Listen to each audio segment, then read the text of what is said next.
Shalom Bapak Ibu. Shalom. Apa kabar? Luar biasa. Oke, luar biasa. Kenapa luar biasa? Yes, karena Tuhan yang kita sembah luar biasa. Kita sebagai anaknya pasti luar biasa. Ini saya sampaikan salam dari dia untuk kita semua. Hari ini kita akan belajar satu kebenaran firman Tuhan yang saya beri judul What's Next? Selanjutnya apa? Kalau lihat dari judulnya ini rasanya aneh dan membingungkan. Apa yang mau disampaikan? Tetapi saya ingin mengajak Bapak Ibu kita sedikit berpikir. Kira-kira 1,5 bulan yang lalu kita memperingati yang namanya Jumat Agung. Masih ingat? Setelah itu kita memperingati kebangkitan Tuhan Yesus. Setelah itu 40 hari kemudian kita memperingati kenaikan Tuhan Yesus. 10 hari kemudian kita merayakan apa? Pencurahan Roh Kudus atau kita kenal dengan Hari Raya Pentakosta. Selanjutnya apa? Setelah kita memperingati urutan-urutan peristiwa itu, selanjutnya apa? Pernahkah Bapak Ibu atau adik-adik pernah berpikir apa yang sesungguhnya Tuhan ingin kita sebagai anak-anaknya kita berbuat buat Dia? Apakah kita hanya memperingati setiap hari raya itu hanya secara seremonial? Kira-kira apakah demikian? Apa gunanya kalau kita hanya memperingati hari-hari kematian, kebangkitan dan segalanya itu hanya secara seremonial? Tentunya tidak demikian yang diharapkan, tidak demikian yang diinginkan oleh Tuhan kita akan setiap kita. Sehingga hari ini kita akan sama-sama belajar. Yang Tuhan inginkan itu jelas bukan masalah seremonial. Saya bisa menunjukkan beberapa apa? Antara lain, selama Tuhan Yesus hidup di dunia ini dan selama 3,5 tahun dia melayani, dia hidup tampil demikian low profile dengan sangat sederhana. Orang yang demikian apakah senang, suka dengan sifatnya yang hura-hura seremonial? Pasti tidak. Bahkan dia memilih, dia lahir di kandang domba. Dia di kandang domba. Bapak Ibu harus tahu bahwa kita tidak bisa memilih di mana tempat kita dilahirkan, kapan dan di keluarga seperti apa, karena kita tidak bisa memilih itu. Tetapi apakah seperti itu juga bagi Tuhan kita? Pasti tidak, karena Dia Allah, Dia adalah segala Allah, Tuhan segala Tuhan, Dia yang memiliki segala cakrawala ini, Dia yang berkuasa, Dia yang berdaulat. Dia bisa hanya memilih, dia lahir di istana, dia bisa lahir di istana Herodes dapat, tetapi dia tidak memilih demikian. Dia pilih lahir di kandang domba. Jadi ini sesuatu hal yang harus kita belajar dari Tuhan Yesus kita. Dia tidak menampilkan kehebatan, kewahannya itu, tetapi dia mengambil rupa sangat sederhana, sangat-sangat sungguh, bahkan dianggap hina bagi banyak orang. Yang lainnya juga di dalam Yohanes 6 ayat 15 berbunyi demikian. Karena Yesus tahu bahwa mereka akan hendak datang dan hendak membawa Dia dengan paksa untuk menjadikan Dia raja, Ia menyingkir pula ke gunung seorang diri. Tuhan Yesus tahu pada saat itu orang Yahudi akan memaksa Dia, menjadikan Dia raja. Tuhan Yesus menyingkir. Kita coba pikir, seandainya keadaan seperti itu terjadi di dalam diri kita, ada orang mau mengusung kita menjadi, nggak usah jadi raja lah, jadi wali kota, apa yang kita bilang? Sesungguhnya saya sih tidak ingin, tetapi karena kemauan rakyat, ya saya terpaksa. Bagi orang yang apa. Tetapi kita tahu bagaimana orang berjuang, bagaimana dia habiskan segala daya upaya untuk mencapai satu jabatan seperti itu. Tetapi Tuhan Yesus pada saat dia akan dijadikan raja, dia bukannya menerima, justru dia menghindar. Dia menyingkirkan diri dan naik ke gunung seorang diri untuk berdoa kepada Bapa. Jadi Tuhan Yesus dia tidak membutuhkan kemewahan di atas dunia ini, karena dia punya rencana, dia punya tujuan, dia punya misi yang jauh lebih besar daripada itu. Kemudian kita juga bisa melihat bahwa Yesus memilih mati di kayu salib. Sebelum mati dia dihina, dia disiksa secara kejam dan keji di luar kemanusiaan, dan harus mati di kayu salib tergantung. Ada firman Tuhan yang mengatakan terkutuklah orang yang tergantung di kayu salib. Dia memilih terkutuk supaya setiap kita yang seharusnya terkutuk boleh dibebaskan dan memperoleh hidup yang kekal. Ya, orang yang seperti ini, apakah mungkin dia hanya ingin kita merayakan setiap hari-hari peringatinya secara seremonial? Pasti tidak. Kalau tidak, apa yang Tuhan inginkan kita lakukan?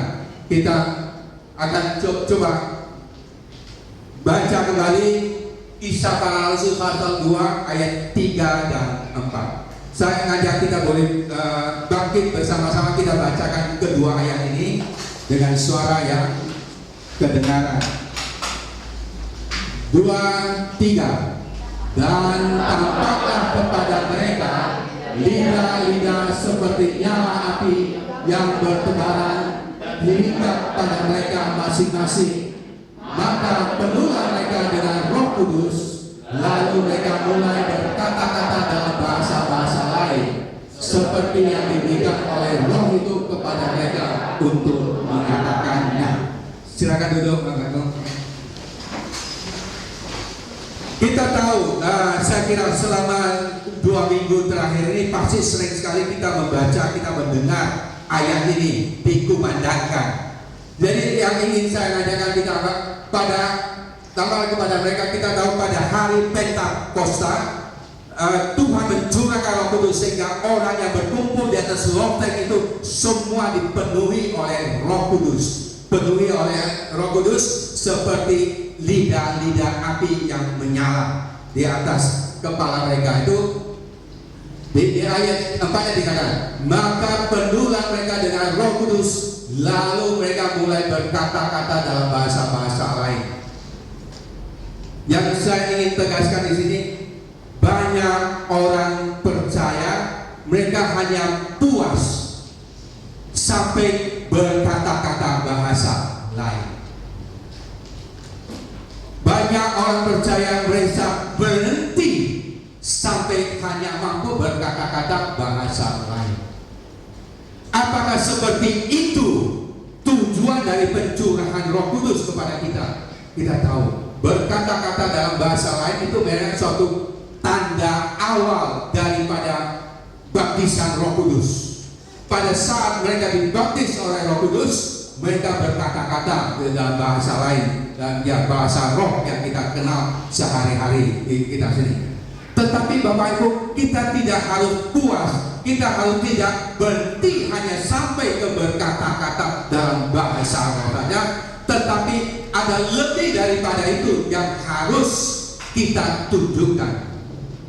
Kalau pencurahan Roh Kudus hanya supaya kita mampu berkata-kata, sebenarnya untuk apa? Faedah apa yang bisa diberikan kepada apa?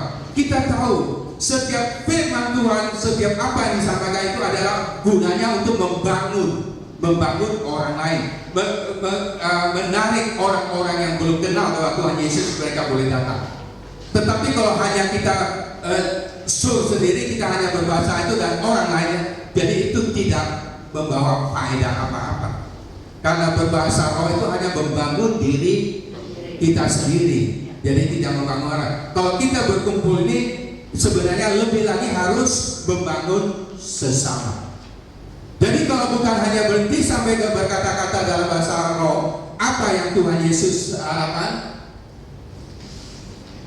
Jadi kita tahu sebelum Tuhan Yesus naik ke surga, dia sempat memberikan satu perintah yang kita kenal sebagai amanat agung Tuhan Yesus. Apa amanat agung itu?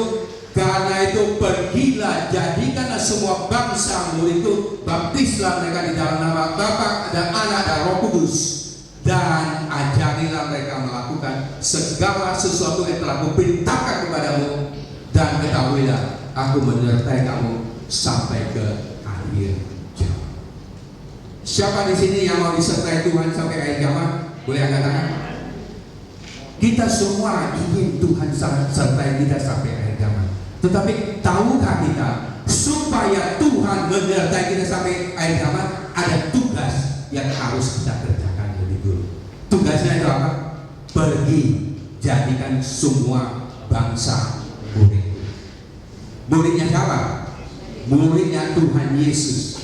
Jadi, dan ada satu lagi, ajarlah mereka melakukan segala sesuatu yang telah Tuhan perintahkan.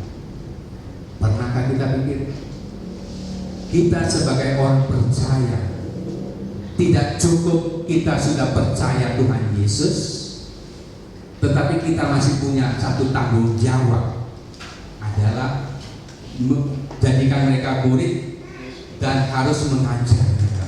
Bagaimana kita bisa mengajar kalau kita sendiri belum belajar? Jadi supaya kita bisa disertai Tuhan sampai ke akhir zaman, kita harus lakukan tugas ini. Untuk melakukan tugas ini, terlebih dahulu kita harus belajar. Kita belajar dari siapa?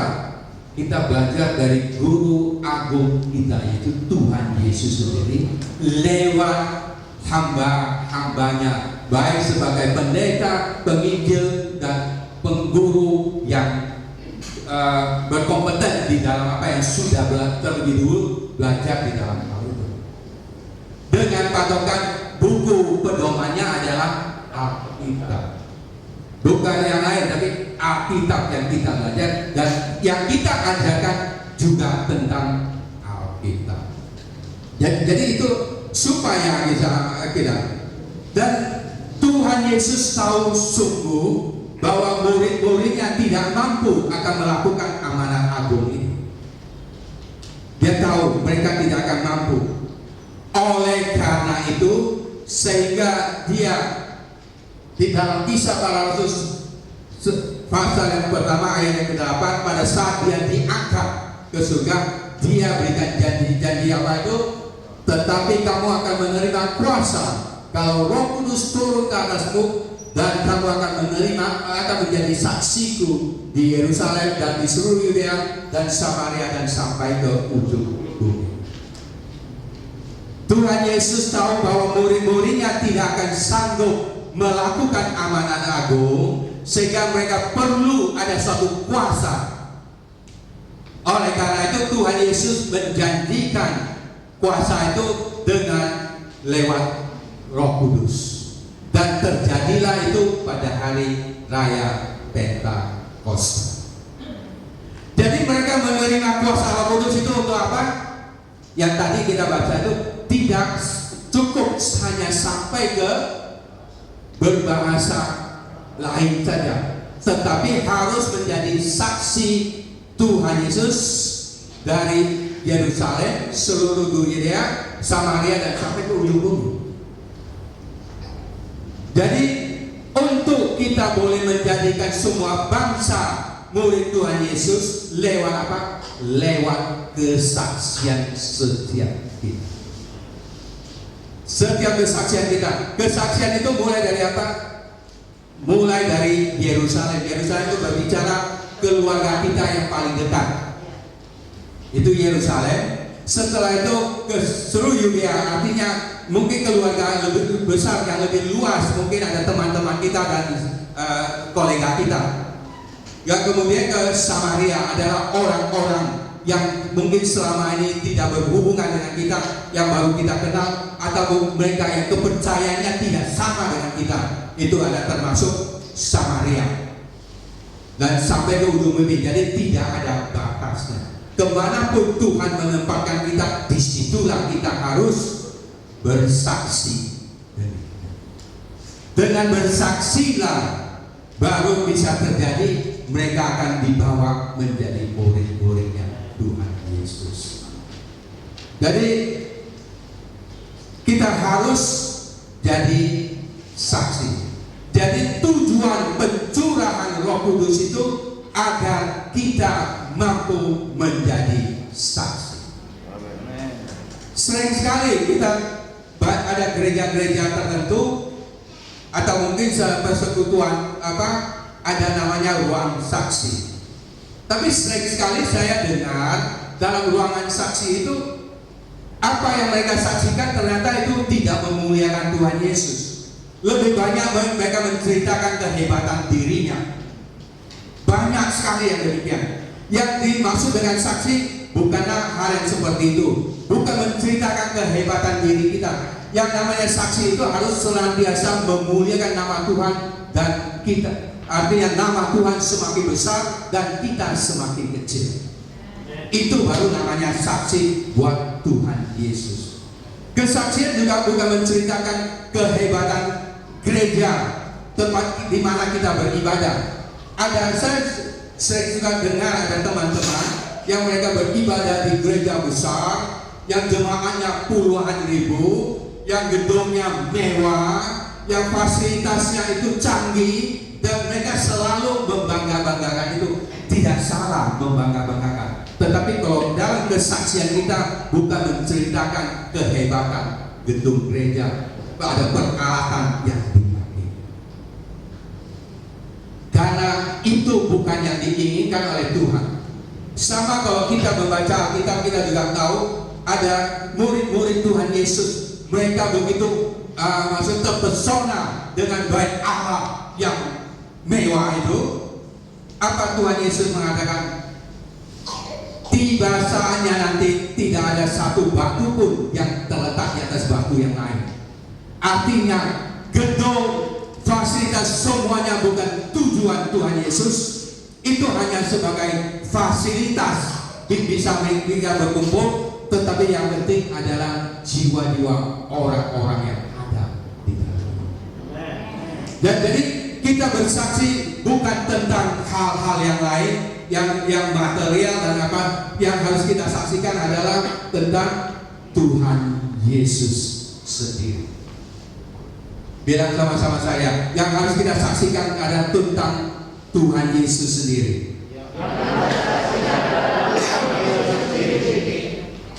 Jadi apa yang kita saksikan tentang Tuhan Yesus? Kita bisa saksikan tentang kelahirannya. Kita sudah biasa, kita tahu bagaimana kelahirannya Tuhan Yesus, tetapi bagi orang yang belum di dalam Tuhan, mereka tidak mengerti itu. Itu perlu kita ceritakan, itu perlu kita saksikan. Karena kelahiran Tuhan Yesus tidak sama seperti kelahiran semua orang yang pernah ada di dunia ini. Kelahirannya sudah dinubuatkan ribuan tahun sebelum Tuhan Yesus lahir. Lewat pada saat Adam dan Hawa jatuh di dalam dosa, Tuhan mengatakan, aku akan mengadakan suatu perseteruan antara kamu, perempuan ini, dengan kamu, dan maksudnya dengan iblis, dan antara keturunanmu dengan keturunan perempuan itu, dan keturunan perempuan itu akan merumukkan kepalamu, dan kamu akan merumukkan tumit. Jadi yang bisa meremukkan kepala dari setan itu adalah, yang dimaksudkan itu adalah Tuhan Yesus. Jadi Tuhan Yesus sudah dinubuatkan sebelum dia lahir sekian ribu tahun lalu, sudah dinubuatkan, sudah di dalam rancangan Allah. Mungkin itu agak sama-sama tidak jelas, tetapi kira-kira 770 tahun sebelum Tuhan Yesus lahir, lewat seorang hamba, seorang nabi yang besar yang kita kenal sebagai Nabi Yesaya, di dalam mengatakan sangat jelas sekali, mengatakan akan lahir bagimu seorang juru selamat akan lahir bagimu. Dan itu sudah jelas sekali bagaimana Tuhan itu akan lahir, dan bagaimana penampilannya yang tidak menarik, dan bagaimana dia akan mengalami siksaan sampai mengalami kematian. Jadi kelahiran Tuhan Yesus suatu hal yang sebenarnya diceritakan itu sudah cukup panjang, gak akan selesai-selesai. Itu yang bisa kita saksikan. Kemudian apalagi tentang kematiannya. Kematian Tuhan Yesus itu juga satu hal yang beda dengan yang lain.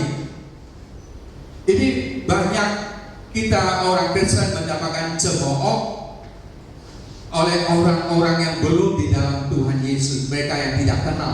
Mereka kalau dia Tuhan, kok Tuhan bisa mati? Bahkan dia mati dengan cara dan sedemikian rupa. Pernahkah Bapak Ibu pikirkan, kalau Tuhan Yesus tidak mati, yang harus mati dengan cara yang demikian adalah Bapak Ibu dan Saudara. Tuhan Yesus dia harus mati supaya setiap kita yang harus mengalami nasib seperti itu dibebaskan. Semuanya sudah dititipkan dalam dirinya. Dia menggantikan kita. Jadi secara kemanusiaan dia mati, tapi secara kealahannya dia tetap hidup untuk selama-lamanya. Jadi kematiannya beda, perlu kita saksikan. Kita coba lihat di atas dunia ini ada pemimpin negara mana, ada pemimpin agama mana yang setelah mati mereka akan bangkit? Tidak ada. Dalam Alkitab ada yang dikatakan Lazarus yang mati ada beberapa orang anak yang mati dibangkitkan lagi, tapi bangkitkan kemudian akan mati lagi. Satu-satu orang yang bangkit dari kematian dan tidak mati-mati lagi itu hanya adalah Tuhan Yesus. Itu yang bisa kita ceritakan kepada orang-orang yang belum mengenal kita itu. Apalagi yang bisa kita ceritakan adalah tentang kebangkitannya. Yang tadi kita sudah sebut. Kebangkitannya yang tidak dialami oleh yang lain-lain. Dan dikatakan seandainya Tuhan Yesus tidak bangkit, sia-sialah kepercayaan kita semua. Apa yang kita lakukan, kita ibadah itu semua sia-sia kalau Tuhan Yesus tidak bangkit. Tetapi karena dia sudah bangkit, maka apa yang kita lakukan itu tidak sia-sia. Itu yang bisa kita saksikan. Apalagi yang bisa kita saksikan? Kita bisa saksikan tentang kasih. Kasihnya sudah terbukti. Bahkan begitu besar kasih akan dunia ini, sehingga dikaruniakan anak yang tunggal supaya setiap orang percaya kepada yang tidak binasa, mereka beroleh hidup yang kekal.